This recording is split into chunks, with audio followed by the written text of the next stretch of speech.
So ano nga ba ang difference ng mga veneer board sa mga laminated board? So yung mga veneer board is made of PVC. So plastic po siya, and then ang sukat niya po is 4 feet by 9.5 feet by 5 mm. So kasing kapal po siya ng standard na thickness ng mga plywood.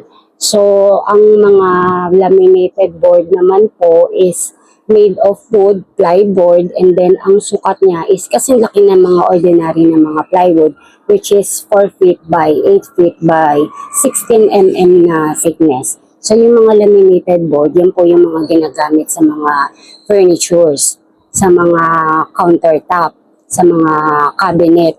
At yun yung mga veneer board naman, pwede din po siyang gamitin sa mga furnitures, pero common po siyang ginagamit sa mga wall cladding, dinidikit po siya sa wall, pero pwede rin po siyang gamitin sa mga pintuan, pag didikitin niyo po sila, mas matibay siya compared sa mga laminated board. So yung mga laminated board, mas mura siya compared sa mga veneer board. At yung mga veneer board ay mas mahaba po yung kanyang size, 9.5 feet po siya, unlike sa mga laminated is 8 feet lang po yung mahaba niya.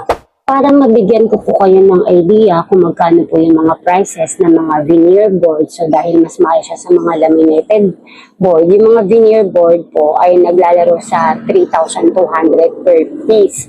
Pero depende sa board, yung makaka-discount kayo kapag marami kayong binili, katulad sa mga laminated board.